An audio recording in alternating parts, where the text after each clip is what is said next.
Hello and welcome to the GSMC Book Review Podcast, brought to you by the GSMC Podcast Network. I am your host, Sarah. I am happy, as always, to be with you on another Tuesday, bringing you another author interview. As we get started, I'd like to remind you, as I usually do, to please like, follow, and subscribe on whatever platform you're either listening to or watching this episode on. Really helps the algorithm, gets the podcast out to more readers such as yourselves. It's greatly appreciated. If you want to help the podcast and the network as a whole in another way, you can go to gsmcpodcast.net. There you can leave a tip or a donation. Again, as I said, that helps this podcast, but it helps the network as a whole. While you're there, if you want to leave a question or a comment for me, that's great as well. I'm happy to engage with those, answer any questions you might have, or address any comments that you might have. Again, that is gsmcpodcast.net. Thank you for all of the support you've given this podcast throughout the years, whatever form of support, whatever form that support has taken. It is greatly, greatly appreciated. So how is your week going so far? Mine is going pretty well. It was hot over the weekend, but we mostly just stayed inside. Hubby is finally feeling better after the cold that he caught when he came home. Took forever, but he is finally sounding like he might almost be human again, which is good. And so we spent time at home. He was still kind of resting up, and we stayed in out of the heat. But it did get, I don't know, almost to 100, I think, this weekend here, which is the hottest it's been this summer. Cannot complain about the rest of the summer. It has not been that hot. So I will take the odd hot weekend in August and not complain too much. I might complain a little bit. But hopefully you had a good weekend as well, whether that was productive or lazy or a combination thereof or whatever you needed it to be. I hope it was a good weekend and that your week so far is off to a good start. Mine is just its usual week. I've been teaching, I've had students, had a few potential new students, so those are always fun to meet and see what they might be wanting to learn and get to know different personalities. I have, as I've said, all different ages from children to adults, so I interact with a lot of different people throughout the day, and it is a lot of fun, although sometimes I feel like I'm not exactly, what's the teacher equivalent of whiplash? Like, I just had a 6-year-old, now I have an adult, now I have this. And I never quite know, I know who I'm going to be seeing in each lesson, but never quite know where the conversation is going to take us. So I think that's a lot of fun. At any rate, let's talk about this week's book. I'm speaking this week with author Mark Stevens. We are talking about his book, No Lie Lasts Forever. This is crime fiction. It's a thriller. Let me give you the description of the book. When a reporter dies in a shockingly familiar way, the media rushes to announce the return of the PDQ Killer. The city of Denver reels, but no one more than Harry Kugel. After all, he is the PDQ Killer, or was 15 years ago, and he didn't do this. Still working to reform his ways, Harry won't let some amateur murderer ride his twisted coattails and risk drawing the police back his way. To protect his legacy and quiet new life, he'll have to expose the copycat without exposing himself. Disgraced TV journalist Flynn Martin holds the key. After a botched hostage situation, she'll do anything to revive her dying career, even hunt down a monster who executed one of her own. Harry must convince Flynn to follow him into the heady world of a killer, but with the law closing in and a rival at large, he starts to feel the familiar pull of old urges. So again, that is the description of No Lie Lasts Forever. As I said, it's crime fiction, but it's also a thriller, and it's dual point of view. So we get Flynn's point of view and we get Harry's point of view, which is a very interesting juxtaposition with Flynn, who is a reporter. She's trying to revive her own image and her own career, but she's also trying to solve this because Harry reaches out to her when the new murder happens after 15 years. It looks like the PDQ Killer, but he knows it wasn't him, so he wants to know who it was. And so you have this really interesting relationship between a serial killer who didn't do it and is trying to clear his name, except that, of course, he is guilty of the other 3 murders that he committed years ago. But we get his point of view and we get Flynn's point of view. And it's a really interesting dichotomy between those two points of view. And we see that he's trying to, he's living a quiet life. He's trying to, as he says, do better.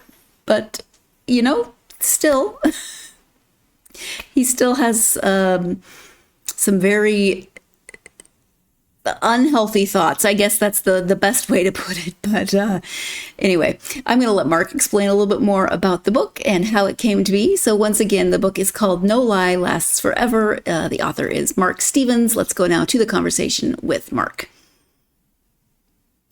Hi, Mark. Welcome to the podcast.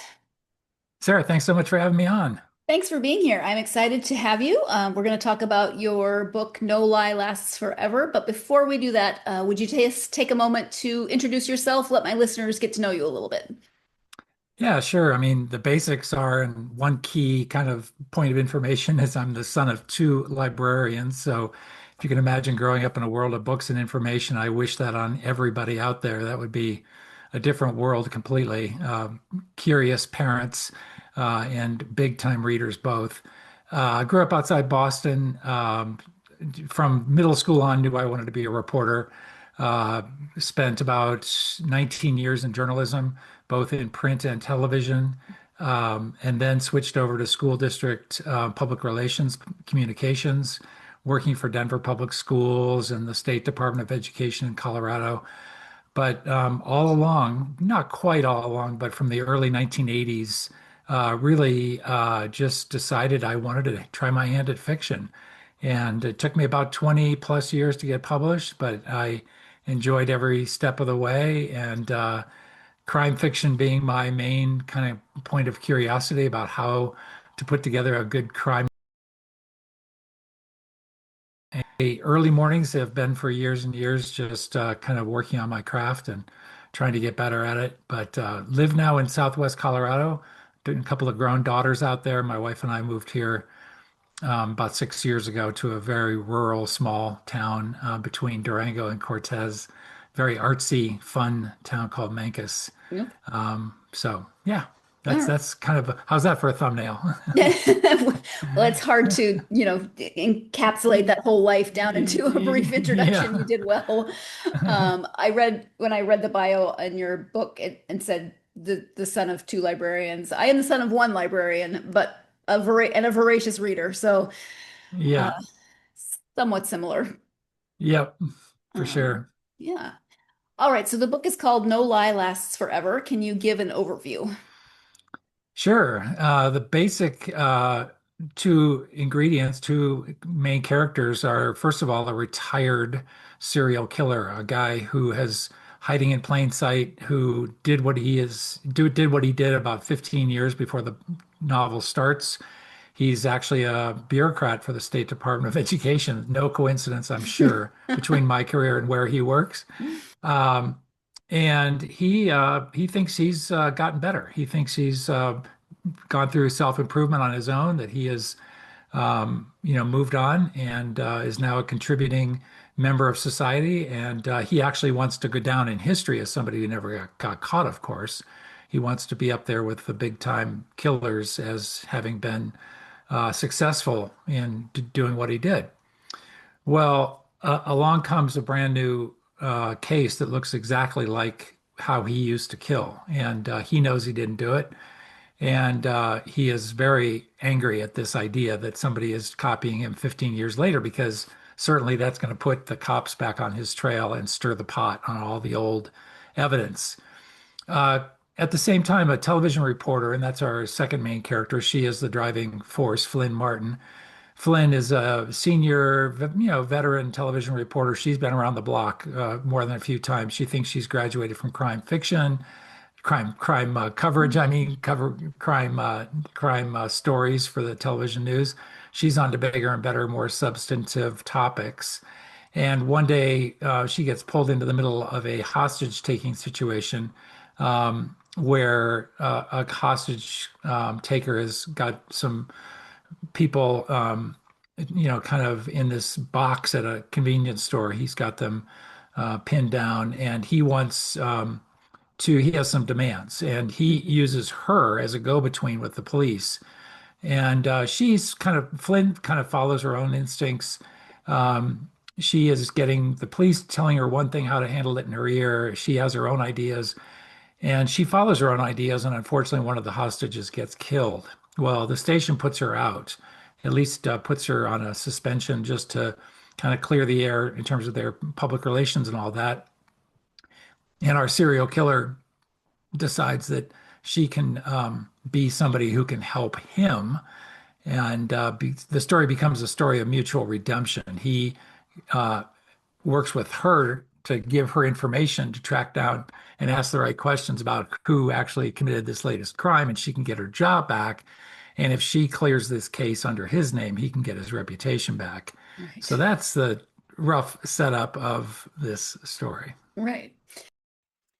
So that is, of course, a really good thumbnail of a story that is much more complicated and has many, many layers, as you can imagine, just by the nature of the story and the dual points of view, etc. We're going to go ahead and take our first break of this episode. When we come back, Mark will be talking about his inspiration for the book, which is quite interesting, not necessarily because of where it came from, but because of the timing. So you are tuned in to the GSMC Book Review Podcast, and I will be right back. I feel like I'm losing my mind. Is everybody in the world blind?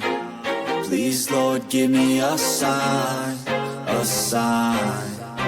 I feel like I'm losing my mind. Is everybody in the world blind? Please, Lord, give me a sign, a sign. I wanna be the greatest. Everybody on the fake shit. I look around and feel like everybody is the fakest. I make this every day and I'm impatient, hoping one day I blow up from the basement. Statement, the top is so vacant. I don't hear shit that I think is amazing. Waiting for my day when I'm playing sold out shows for 1,000 faces. Hey, give me that crown, get in my way and to be put down. It ain't your place, all this my town. If I want that shit, then I'll get it right now. I'm losing it, the noose it fits. I'm losing shit, a stupid myth. You choose to live or choose to dip. You choose to fight or lose your grip and lose a gift. I feel like I'm losing my mind. Is everybody in the world blind? Please, Lord, give me a sign, a sign. I feel like I'm losing my mind. Is everybody in the world blind? Welcome back to the GSMC Book Review Podcast and my conversation with Mark Stevens. As we get into this second segment, just another quick reminder that if you want to contribute to the podcast and the network as a whole, you can do so by going to gsmcpodcast.net. Leave me a tip, a donation, buy me a cup of coffee, however you want to look at it. However you think of it, it really does help this podcast, helps it get out to more viewers. This podcast doesn't happen without you, the listeners, the viewers, the readers, the people who love books as much as I do, probably even more than I do in a lot of cases. I am greatly appreciative of all of you. As I said, that is gsmcpodcast.net. You see it in the video playing next to me, but it also scrolls along the bottom throughout the episode if you ever need a reminder. Second time for this, second time for me saying thank you for all of the support you've given this podcast throughout the years. It has been, and will continue to be greatly appreciated. So before the break, Mark was giving the overview of No Lie Lasts Forever. So you've gotten your introduction, and now let's get back into the conversation with Mark. What was your initial inspiration? Was it Harry? Was it Flynn? Was it a combination? It was a combination. And one of the weird kind of aspects of this whole book is, I mean, I could make up some stuff, but this whole idea and my first draft was written about 25 years ago. I was driving on the highway. I had not been published. I had written 3 books, all crime fiction. I had had good agents. I'd had some near misses, so to speak. I almost got published a few times, and very glad it didn't happen. I can tell you why later. But and I really wasn't trying to think up a new idea for a story. And I was going up the highway near Denver, and this kind of whole concept just fell into my lap. I wasn't thinking up ideas. It just came to me. And I'm not a kind of like that kind of person. I tend to have to, I think I'm going to have to think about things in order to come up with ideas and, apply myself. And this was a case where the whole kind of construction of it, I can't say I had character names. I didn't know male, female, or anything like that, but the whole feeling of the book just came to me in about 20 seconds. And I went home and started just taking notes and making sure I didn't forget the idea. So I actually wrote a full novel 24, 25 years ago, tried to get an agent for it, and did not get an agent that time. And I kind of put it aside because I started getting published with my mystery series called the Allison Coyle Mystery Series, set in Western Colorado, and went through 5 books and a few different publishers through about the 2016 or so, from 2007 to 2016, publishing those 5 books. And I always had this book in the background. And when the series kind of wound down for a variety of reasons, I got an agent in New York for it. She liked it a lot. Then she switched careers out of crime fiction to young adult. She gave it to her boss. Her boss liked it and kept me on at the agency. We were working on making changes in around 2017, trying to get it ready for publication. And then out of the blue again, I got an idea for a novel set in the world of baseball. And I called my agent and I said, "What do you think of this?" And he said, "We're taking this novel, No Lie Lasts Forever," which had a different title. He said, "We're taking this back. You write the baseball book." And I said, "Well, you're the boss. I'll write the baseball book."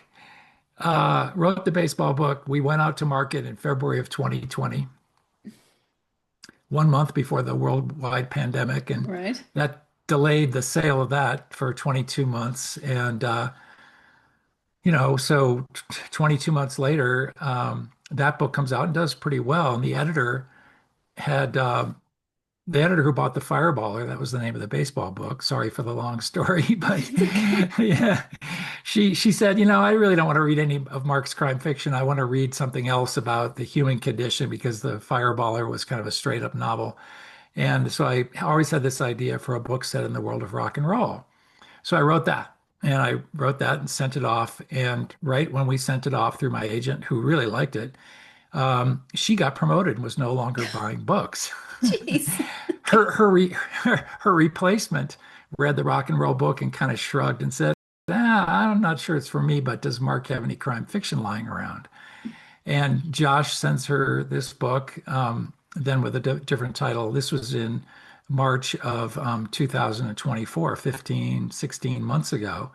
And she read it in one sitting and made an offer. And after 24 years of a book kind of being in the background, it was suddenly had an opening. So a long way of saying, I don't really remember all the character development or research. I know kind of what my process is, and I can kind of make up and kind of like guess at what I must have been doing. But I've written 6 or 7 books since I wrote the first draft of this. So I don't know. I mean, slowly but surely the characters emerged just in my normal process of having an idea and saying, okay, who are these people? What are they like? What are their weaknesses? What are their strengths? And all that good stuff. Yeah. So I can't think of a lot of things that you would have had to change, but like cell phones obviously would be different. There's iPods that play a role. What was the process of making sure everything was kind of updated? Correct. Right on. My agent was absolutely insistent that I go back and update particularly the television news gathering business. All the electronics have changed.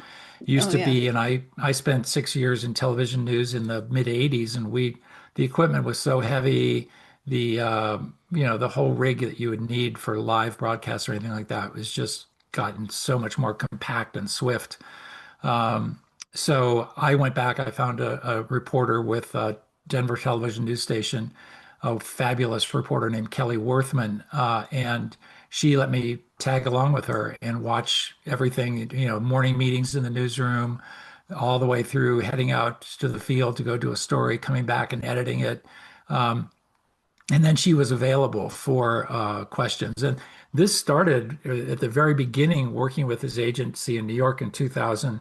and 17, 18 on those first drafts before the baseball novel. And even as we approached the sale last year, Josh, my agent, Josh Getzler, incredible agent, said, you got to go back and make sure, even in 7 years, that this stuff is still accurate. Right. So you're absolutely right. The cell phone business, the different ways that, I mean, right now, it's even possible for a reporter to open up an app on their phone to go live from their phone onto broadcast television.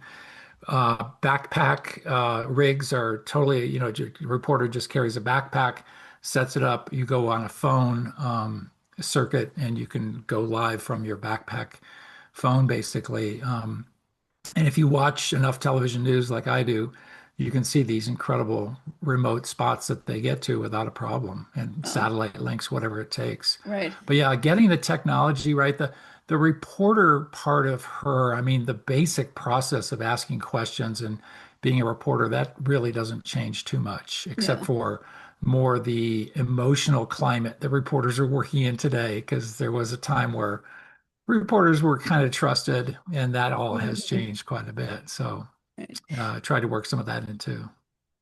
We see a little bit of that between Flynn and her father, who was a newspaper reporter before he retired. So they have very similar yet very different processes because of the medium. Correct. Right. Yeah. Exactly. Yeah. But let's talk a little bit more about Flynn. What do you think will resonate with her about her for readers? I think her doggedness. I think her pursuit of just basic facts and following one fact to the next.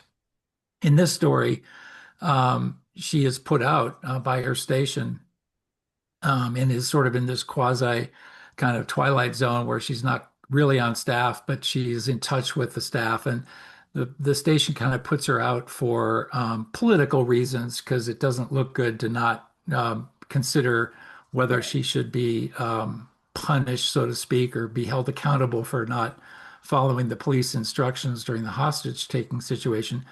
So she's still got her reporter skills, and she knows how to dig and go after information. I think one of the things that kind of sets her up as being somewhat credible is when the serial killer, our bad guy, Harry Kugel, first contacts her, she is very skeptical. And I think skepticism just lives hand in hand. Any reporter is skeptical the first time they get an anonymous tip. And she really pushes him away. This is all through anonymous communications, and really just insists that he is a troll and making trouble and not being credible. So he has to really go through quite a bit of effort to prove who he is. And once he convinces her that he's the guy, then we're kind of off to the races. But all the information he gives to her, she even though she's not broadcasting the information, she's acting as a reporter. And I think we see her skills in terms of just going into neighborhoods or following leads down to Mexico, and just following her instincts in terms of where a trail leads. Mm-hmm. Flynn is an incredibly determined character, which that's both a positive and a negative, I would say, because she is incredibly determined, which is very helpful because of her career and because of what she's working on in this book. But it can occasionally be to her own detriment, just the laser focused nature of her personality. She tends to be so focused that then she loses sight of some of the bigger picture. But we're going to go ahead and take our next break of this episode. When we come back, we'll be talking about writing this book from dual points of view, from both Flynn's and Harry's points of view. You're tuned in to the GSMC Book Review Podcast, and I'll be right back.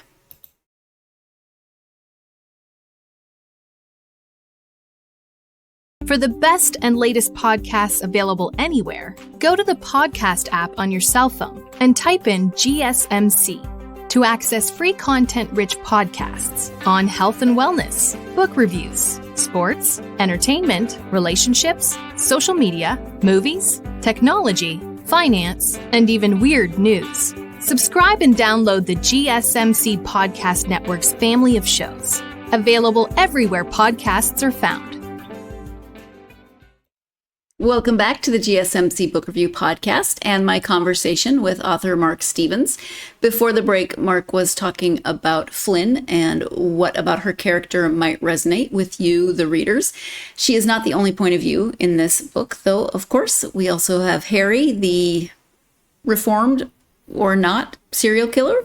He says he is. We as the readers, of course, have our doubts, but we get a glimpse into his brain as well. So let's go ahead and return to the conversation with Mark. We get dual points of view with her and Harry. So were there any challenges in presenting Harry's point of view, kind of keeping the balance between that? Yeah.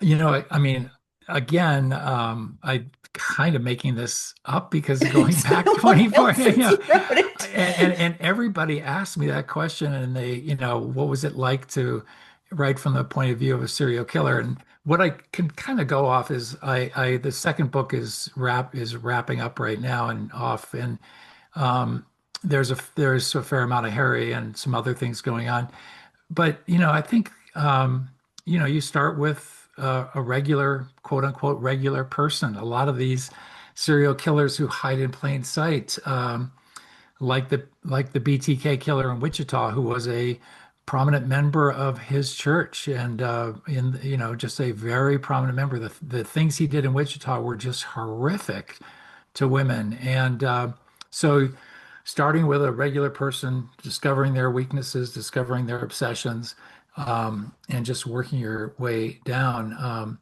The idea that Harry is hiding in plain sight, clearly the vast majority of him, at least the public facing part of him, the interacting part, has to appear somewhat normal and, interactive on a regular basis. It's just that matter, like Harry said, he's got his upstairs brain and his downstairs brain. And if he opens the door to his downstairs brain, there's all sorts of dark places he can go, and that allowed him to do what he did. Yeah. And so, yeah, it was a fun challenge. I've heard some writers say they don't sleep well after they write about their serial killer. I think of it as another creative challenge. Right. Yeah, I'm actually trying now to I'm trying to project and think about something I did 24 years ago and having someone ask me a question about it. And I'm like, yeah, sorry. Yeah. Well, how about character development in general? When you sit down to write a new story, do you often have really detailed character development in mind, or do you like it to develop as you write? The latter. I'm very much a pantser, and that includes character development. I do think I will spend a lot of time thinking about a character, but I won't write anything down about. I won't take notes. I won't go through that kind of character Bible process that some people, they want you to write down what was their favorite color in fifth grade, Right. kind of a thing, which to me is just meaningless. It's more their attitude toward the world, what their family was like, what their upbringing was like, just getting a hook into what their goals are, what their dreams are, whether those goals or dreams have been cut off or squashed in some way, whether, in their life career, where are they? Do they feel in control? Do they feel like somebody else is controlling their life? What is their power relationship with their friends? The power dynamics with their work? Are they on top? Are they being suppressed? What is their role in their community? What is their role? Just even big questions. Are they people who think about evolution and time or the universe? Are they somebody who's very much bound up in their life that they don't see the broader picture of humanity or things like that? Are they compassionate? Are they selfish? Are they, just all the major kind of things that drive a character, and trying to understand what it is they want, and what is the emotional kind of core, what is the white hot center emotionally that is driving them. why do we all get up in the morning and go to work? Why? What are Right. we doing? What are we bought into? Why do we sign up for a mortgage? A mortgage means you are signing up for a certain kind of life. Yeah. Why not grab a backpack and travel the world on a dime and live on the cheap and why not Yeah. find little jobs here and there and keep moving. Yeah. There's just all sorts of different decisions we make, and some of them are kind of just we go along, get along kind of decisions, like signing a mortgage. I always refer to that one because it's such a big commitment, but Huge. it Yeah. just signs you up to a certain kind of life. So how much thought process do the characters put into really building the life that they want, and what will they do to get the exact life that they want? Mm-hmm. So Was it a deliberate choice then for 'cause Harry obviously is kind of a loner. He's, like a lot of serial killers, the quiet guy that you don't really pay attention to. But uh, Flynn has three very important men in her life. She's got her son, her father, her ex-husband. So was that kind of a deliberate choice to surround her with connections? it was, I can actually say this was not deliberate, but I love the way it came out. I couldn't have planned that, but in the end, I guess there was something intuitive about that. And I think just having three different kinds of guys, different Hmm. ages, one being an ex, but they have a pretty good working relationship. She and her son have, for the most part, get along great.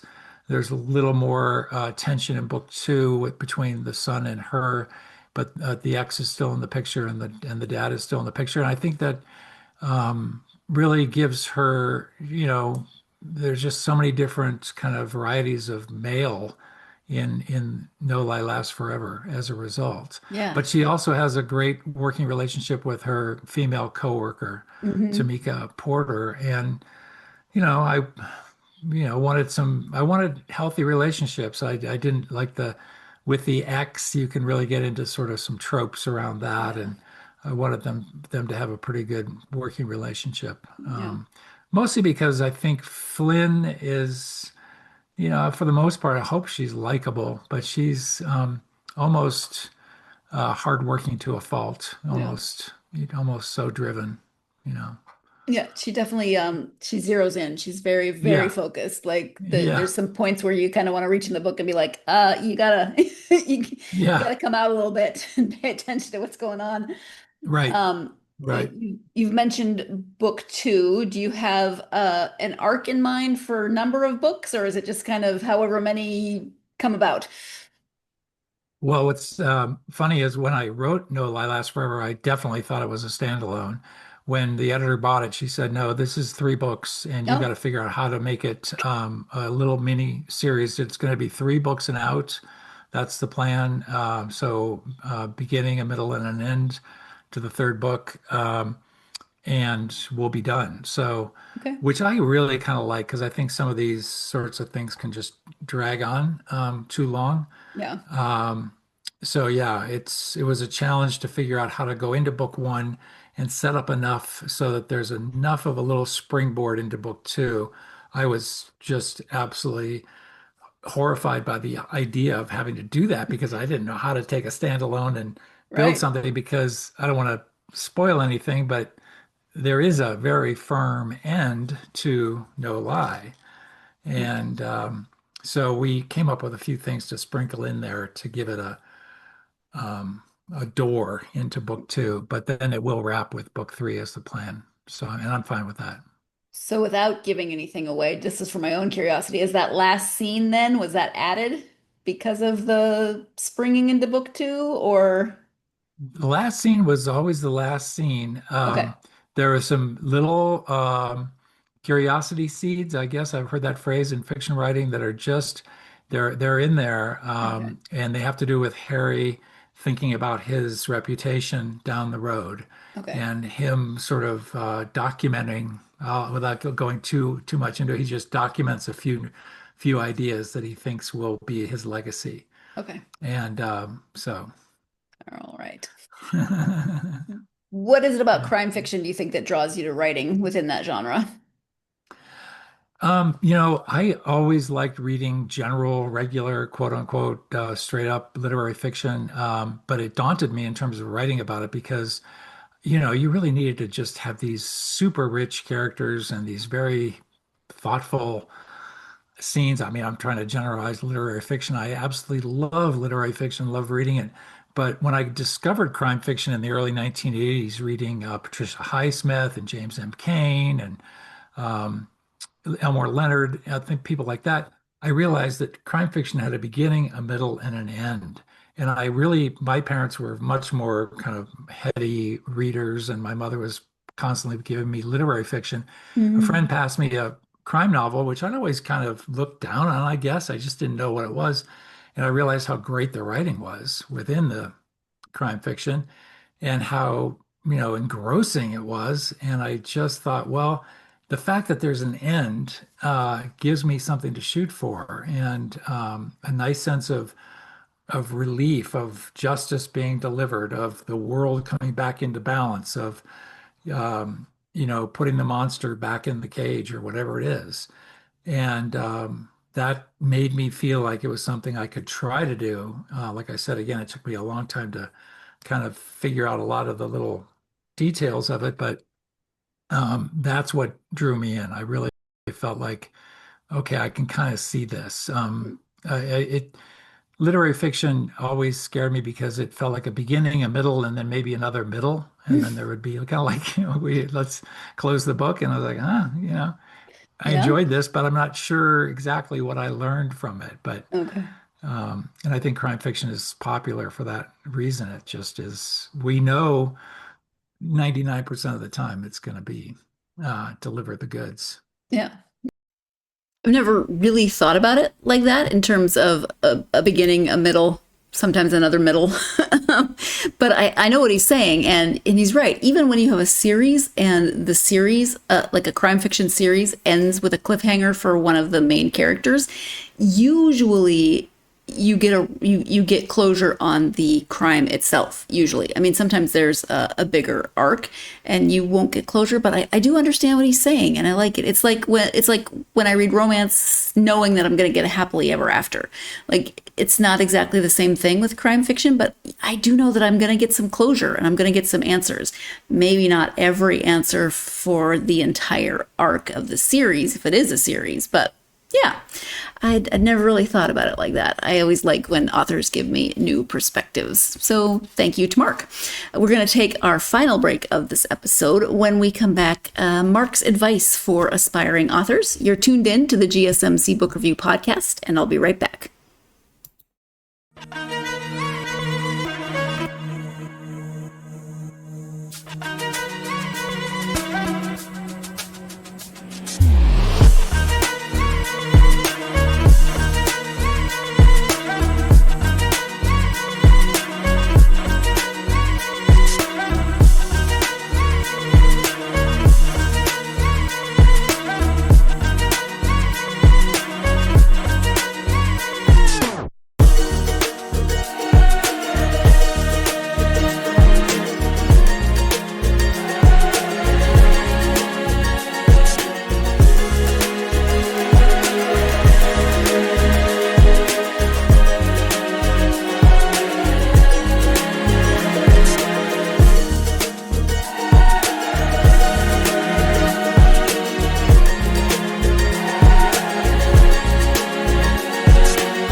Welcome back to the GSMC Book Review Podcast and my conversation with Mark Stevens. Before the break, Mark was talking about why he likes to write crime fiction, his reasons, and talking about having a beginning, a middle, and an end, some closure at the end, etc. But let's go ahead and return to the conclusion of this conversation with Mark. You've talked about wanting to write. You've written in various capacities, being a journalist, being an author, but if you could kind of boil things down, what piece of advice would you give to aspiring authors? A couple of things. One is just start writing every day. That is the main thing. Start writing every day. You will find your voice, absolutely find your voice. Learn to, not be so precious about it. Show your work to friends, get feedback, take what feedback makes sense to you, uh, and just, ignore the feedback that doesn't make sense to you. Really just start working on whatever it might be, something, a sketch, a scene.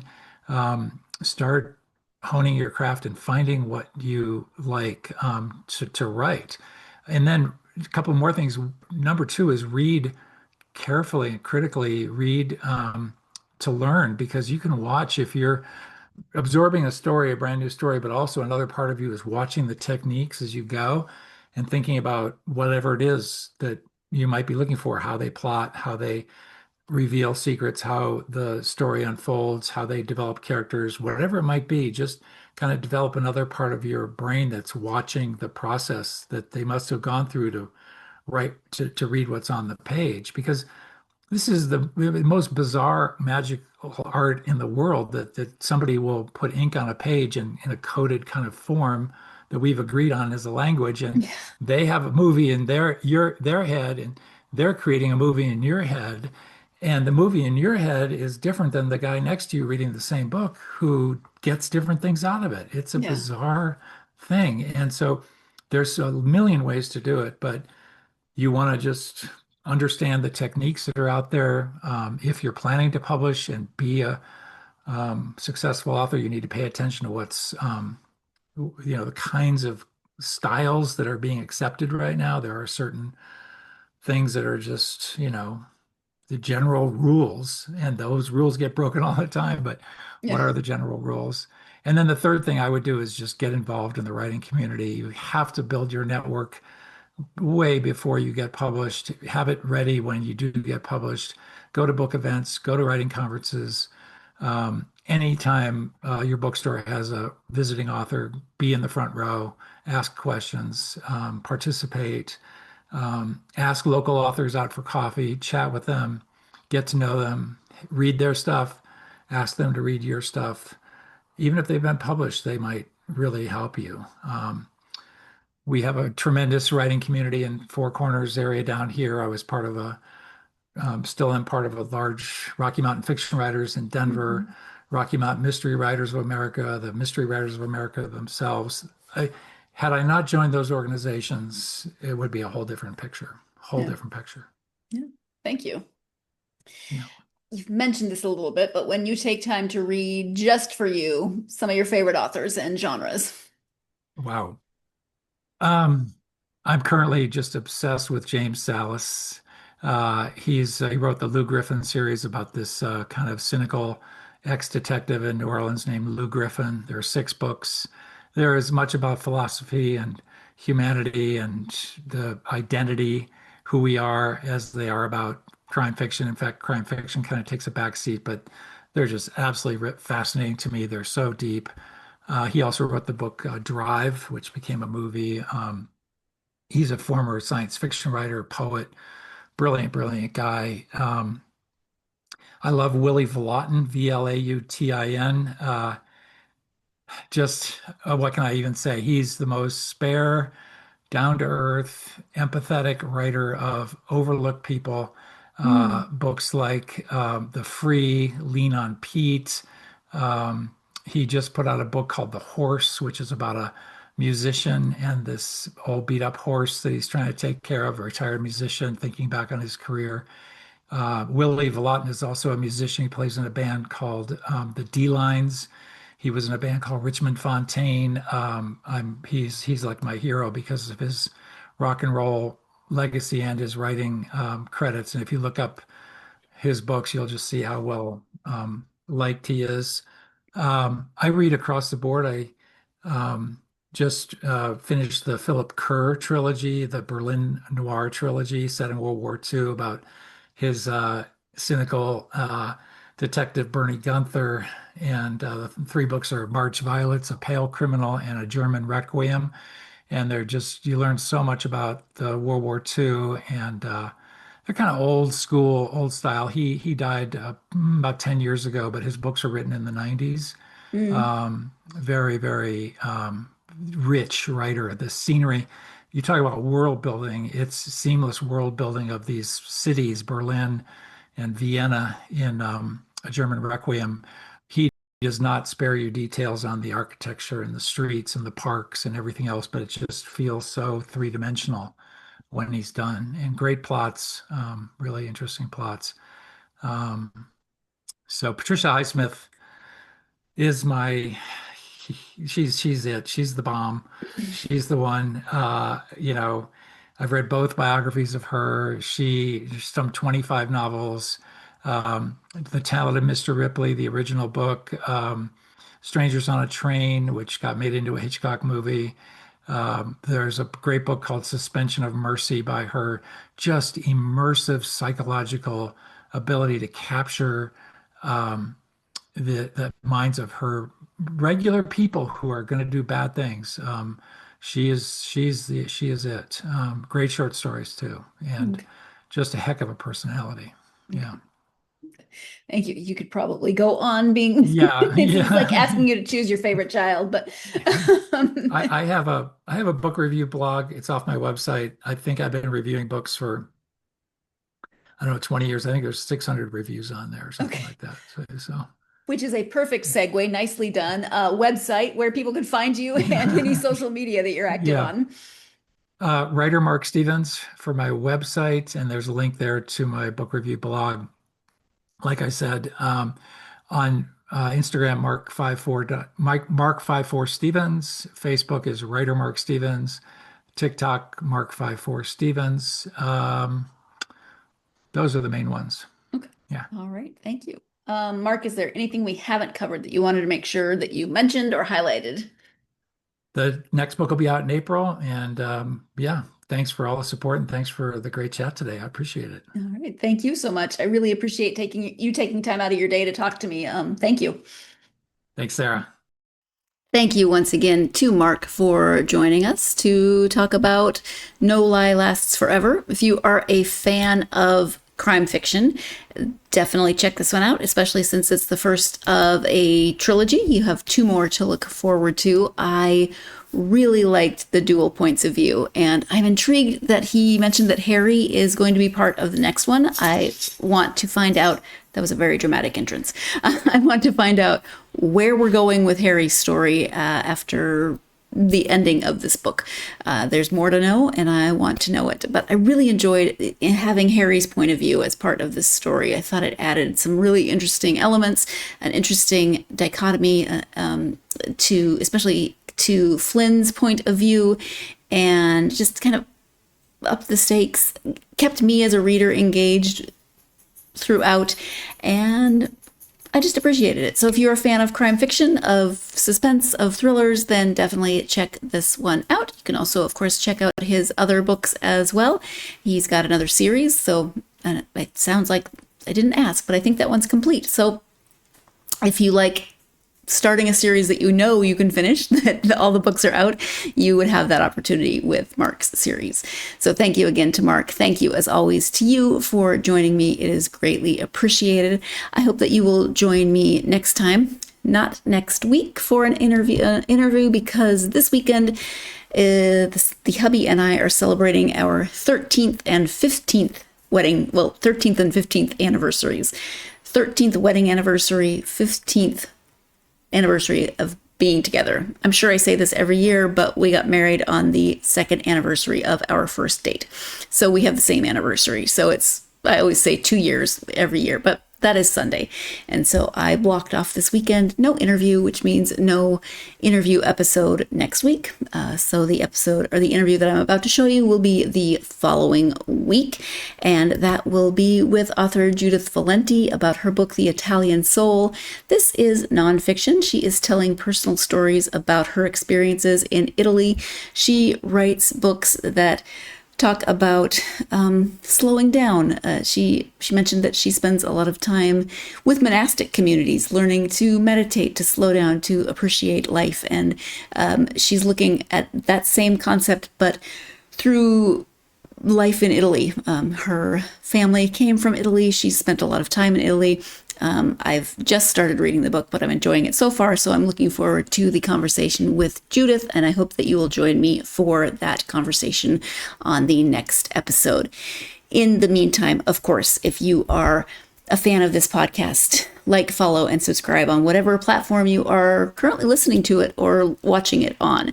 That's also going to give you notifications when there is a new episode. So when we have a bit of a different schedule like we do coming up, then you will know when that episode comes out. It's very helpful. Also helpful to the podcast, to the network, is to leave a positive review. Incredibly helpful to the algorithm. Like I said before, gets the podcast out to more readers such as yourselves. Greatly appreciated by me. Doesn't have to be complicated, but a review, positive review, really does help.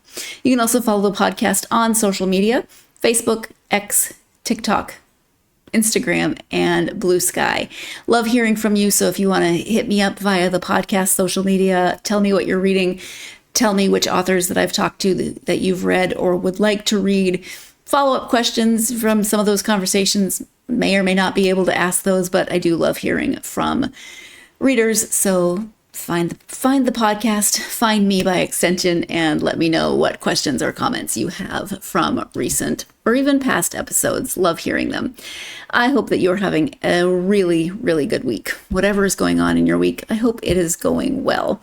I hope that this coming weekend you've got something to look forward to, whether that's staying in, going out, whatever works for you. But my hope for you is the same that it's been every podcast since the very beginning. And my hope is that this week gives you plenty of time to get yourself lost in a good book. Enjoy. And thank you so much for joining me. I'll see you next time.